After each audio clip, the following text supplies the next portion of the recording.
ரேடியன்னா என்னன்னு பார்ப்போம். ஒரு சர்க்கிள் இருக்கு அப்படின்னா அந்த சர்க்கிள்ல சென்டர்ல இருந்து இந்த எட்ஜ் வரை உள்ளது என்னது ரேடியஸ் ஆஃப் த சர்க்கிள் ஆர்னு டினோட் பண்ணிக்கிறோம். ரேண்டமா ஒரு ஆங்கிள் அந்த சர்க்கிளை நம்ம டினோட் பண்றோம்.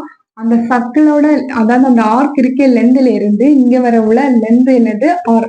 இந்த ஆர் எப்படி இருக்கும் அப்படின்னா இந்த சென்டர்ல இருந்து இருக்க ரேடியஸ் ஆஃப் த சர்க்கிளுக்கு ஈக்குவலா இருக்கும். ஸோ ரெண்டுமே சேம். இங்க ஒரு ஆங்கிள் ஃபார்ம் ஆகும். இந்த லைனை ஜாயின் பண்ணி அப்போ இங்க ஒரு ஆங்கிள் ஃபார்ம் ஆகும். அந்த ஆங்கிள் வந்து தீட்டா.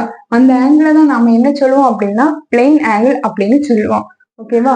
நெக்ஸ்ட் ஸ்டெரிடியன். ஸ்டெரிடியன் பாத்தீங்கன்னா ஸ்பியர் எடுக்கிறோம். ஒரு ஸ்பியர்ல எடுக்கும்போது அதுல சென்டர்ல இருந்து இந்த எட்ஜ் உள்ளது என்னது centre of the sphere radius ஆர்னு எடுக்கிறோம். இந்த சர்க்கிள்ல எங்கேயோ ஒரு ஏரியாவை நம்ம செலக்ட் பண்றோம். ஒரு சர்ஃபேஸ் ஏரியா இந்த வந்து நம்ம செலக்ட் பண்ணிக்கிறோம். இந்த ரெண்டு எட்ஜையுமே ஜாயின் பண்ணிக்கிறோம். இந்த ஏரியா எப்படி இருக்கும் அப்படின்னா இந்த சென்டர் ஆஃப் த ரேடியஸ் இந்த ரேடியஸுக்கு ஸ்கொயர் டைம்ஸா இருக்கும். ஸோ இந்த ரேடியஸ்க்கு ஸ்கொயர் டைம்ஸ் இருக்கும்போது ஆர் ஸ்கொயர் அப்படின்னு டினோட் பண்ணுவோம். ஸோ இங்க ஒரு ஆங்கிள் ஃபார்ம் ஆகும். அந்த ஆங்கிள் தான் என்னன்னா சாலிட் ஆங்கிள்.